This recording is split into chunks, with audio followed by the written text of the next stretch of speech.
Fala aí, pessoal, tudo bem com vocês? Então, você quer começar a investir, mas não sabe por onde começar? Fica tranquilo, que nesse vídeo eu vou mostrar o passo a passo de como começar a investir do zero, de uma forma simples e sem complicação. Então, já deixa o like e bora para o vídeo. A primeira dica é o seguinte: não invista naquilo que você não sabe.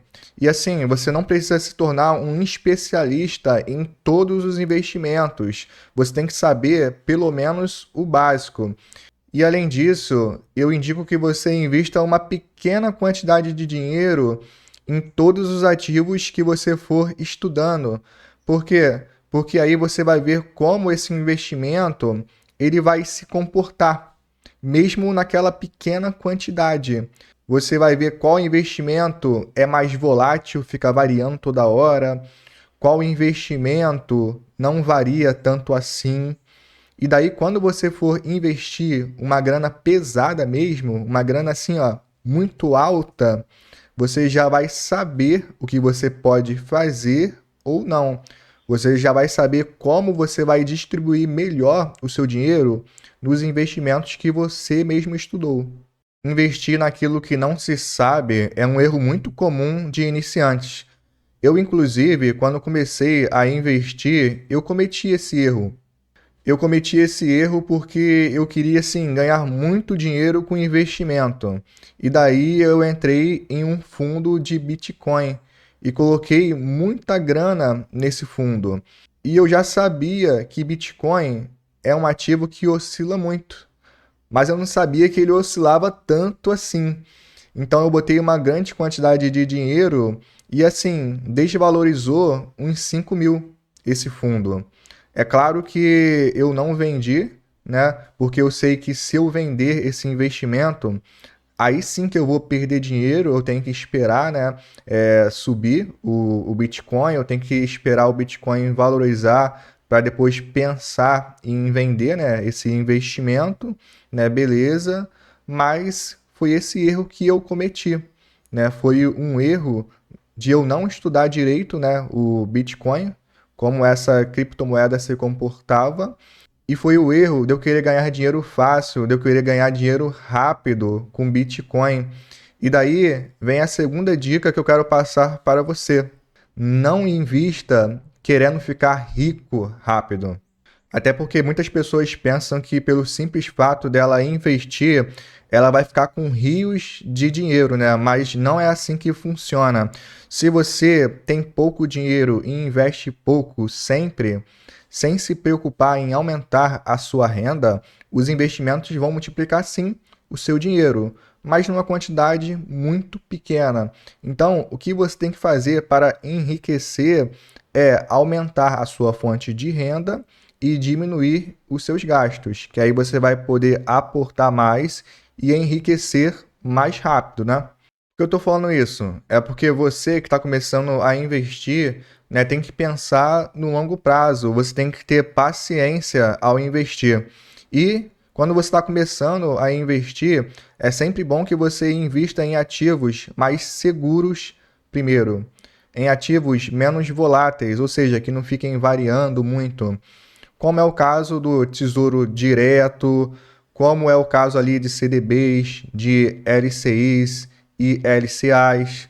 São ativos seguros e que não oscilam muito. São chamados ativos de renda fixa. Ah, Jaime, eu estou começando agora e eu não posso investir em renda variável. Sim, você pode sim investir em renda variável. Por exemplo, tem fundos aí imobiliários que são muito bons pagadores de dividendos mensais. E daí o que você tem que fazer é escolher os melhores, os que são mais procurados, os famosinhos ali, né? Você vai lá no site do Investidor 10 e vê lá, né, o ranking dos mais buscados. Eu já visualizei isso daí, né? E um deles foi o HGLG11. Ele tem ali praticamente 500 mil de investidores nesse fundo aí, né? Ele é um fundo muito bom e muita gente classifica ele como o melhor fundo imobiliário da Bolsa de Valores. Então é um fundo que é obrigatório, é praticamente obrigatório que todas as pessoas tenham na carteira. É claro que eu não estou fazendo nenhuma recomendação de compra para você. Eu só estou citando aqui um fato. Em relação às ações, é a mesma coisa. Você não vai querer inventar a roda, não. Vê ali as ações que estão ali no ranking de todas as listas que você encontrar aí na internet ou no Investidor 10. Ali como, por exemplo, o do Banco do Brasil, né? É um banco muito sólido que divide ali dividendos com os seus cotistas de uma forma regular. É um banco que tem um lucro muito grande, muitos investidores. De novo, não é uma recomendação de compra, é só um fato que eu estou colocando para você. Então, você está começando a investir? Não invente moda. Vai pelo simples. Pegue os melhores fundos imobiliários e as melhores ações. Em relação ao Bitcoin, você também pode investir em Bitcoin, mesmo quando você estiver começando, né, a investir. Mas o que você tem que fazer é investir uma quantidade bem pequena de dinheiro em Bitcoin. Sei lá, uns 5% do dinheiro que você tem para investir. Vamos supor que você tem R$ 100 para investir. Então, R$ 5 você investe em Bitcoin, porque Bitcoin ele oscila muito. E não dá para investir muito dinheiro nele, não. A terceira dica que eu tenho para você, investidor iniciante, é para você manter uma carteira enxuta de investimentos. Eu mesmo já cometi o erro de ter uns 20 fundos imobiliários na minha carteira de investimentos. E eu estava ali começando. Mas aí eu te pergunto, para que ter esse tanto de fundos imobiliários? Para que pulverizar tanto o meu dinheiro em vários ativos que eu não vou conseguir acompanhar? Então a minha dica para você é a seguinte: quando você está começando a investir, tenha somente uns 7 fundos imobiliários na sua carteira de investimentos. Tenha só umas 7 ações na sua carteira de investimentos e também tenha só uma criptomoeda na sua carteira de investimentos. Por quê? Porque você vai conseguir acompanhar melhor ela. E também tem aquela coisa de número mágico, né? De você conseguir o número mágico de cada fundo imobiliário, de cada ativo. Por exemplo, você tem aí o fundo imobiliário MXRF11, que custa ali, em média, R$ 10.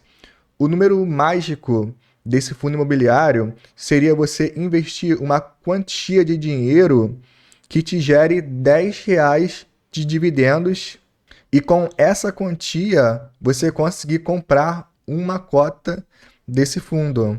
Então aí você pode alcançar primeiro o número mágico desses 7 fundos imobiliários para depois pensar em investir em outro fundo imobiliário. Então, resumindo, a minha dica para você é essa: está começando a investir? Tenha uma carteira enxuta, com poucos ativos. Outra coisa, pessoal, diversifique os seus investimentos. É porque tem muita gente aí que está começando, que gosta muito, por exemplo, aí de fundos imobiliários. Aí quer investir só nisso. Só que é muito complicado você investir em um ativo só. Vamos supor que você invista só em fundos imobiliários e em só um fundo, o XPML11, que é um fundo de shopping. Aí acontece uma coisa igual aquele cenário aí que aconteceu na pandemia e todo mundo fica em casa. E o que acontece com os shoppings, né? Ninguém vai no shopping, ninguém dá lucro para o shopping e o shopping não vai dar lucro para os seus investidores também. E a pessoa que só investiu em fundos de shopping, o que acontece com ela? A carteira dela vai cair muito e não vai ter nenhum investimento para compensar essa queda. Mas se você diversifica os seus investimentos, isso não acontece, porque se um ativo cai, vai ter outros para compensar essa queda. Então, por isso que diversificar os investimentos é muito importante. Ah, Jaime, como que eu vou diversificar os meus investimentos, a minha carteira de investimento na prática? Bem, aí vai depender do seu perfil de investidor. Tem o perfil conservador, moderado, tem o perfil mais arrojado ali e tal. Mas para você que está começando agora, eu não indico que você tenha o perfil muito arrojado, ou seja, que você invista uns 70% em renda variável, entendeu? Não, fica ali, ó, 50% na renda fixa e 50% na renda variável. Tem ali um perfil pelo menos moderado de investidor, para você não ter tanto risco aí nos seus investimentos.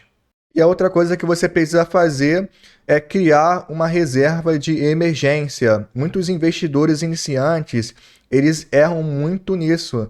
Porque, pessoal, a vida, ela é imprevisível, não adianta. Hoje você está bem, mas amanhã você pode precisar ir no hospital e precisar de um auxílio médico, ou então a sua televisão pode ficar ruim, a sua geladeira também, ou dar um problema no seu carro. E daí que muitas pessoas que não têm reserva de emergência, elas acabam recorrendo a empréstimos, a financiamentos, ou até mesmo em querer vender os seus investimentos e vender no momento errado. Vendendo no momento errado, você perde dinheiro, vai perder o seu patrimônio. E para que isso não aconteça, tenha a sua reserva de emergência, né? Muitas pessoas indicam que você tenha uma reserva que cubra até 6 meses de gastos. Eu já recomendo que você tenha uma reserva que cubra até 1 ano de gastos. E como você vai fazer ela? Você vai fazer o seguinte: em um mês eu gasto ali 3 mil reais, né, com as coisas ali principais, né, que eu tenho para pagar e tal. O meu custo de vida ali é 3 mil reais. Então você vai pegar esse 3 mil e multiplicar por 12. E isso vai dar 36 mil. Então esse fundo aí de emergência, ele vai servir para te dar mais tranquilidade no momento que você precisar desse dinheiro, que surgir um imprevisto. E esse fundo vai evitar que você faça financiamentos, que você use o cartão de crédito e vai evitar, principalmente, que você tenha que vender os seus investimentos na hora errada. Então, é muito importante, sim, você criar a sua reserva de emergência.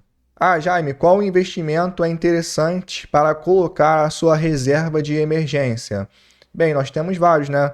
Você pode deixar alocado ali no Tesouro Selic, você pode deixar também em um CDB de liquidez diária e você também pode deixar em uma conta remunerada em um banco digital qualquer, como a Nubank, por exemplo. Ali você deixando o seu dinheiro parado na conta corrente por mais de 30 dias, esse dinheiro já começa a render em 100% do CDI. Na própria Nubank também tem a caixinha, né, dela, que você deixa o seu dinheiro lá e já começa a render desde o primeiro dia, 100% do CDI. E o interessante é que se você solicitar o saque hoje, o dinheiro cai no mesmo momento na sua conta corrente. Bem, pessoal, por hoje foi só. Essas foram as minhas dicas para quem está começando a investir. E se você tem mais dicas, pode colocar aqui embaixo nos comentários que eu quero ver. Bem, por hoje foi só e eu te aguardo no próximo vídeo. Tchau, tchau. Obrigado por assistir esse vídeo até o final. Não saia daí, temos outros vídeos super interessantes para você.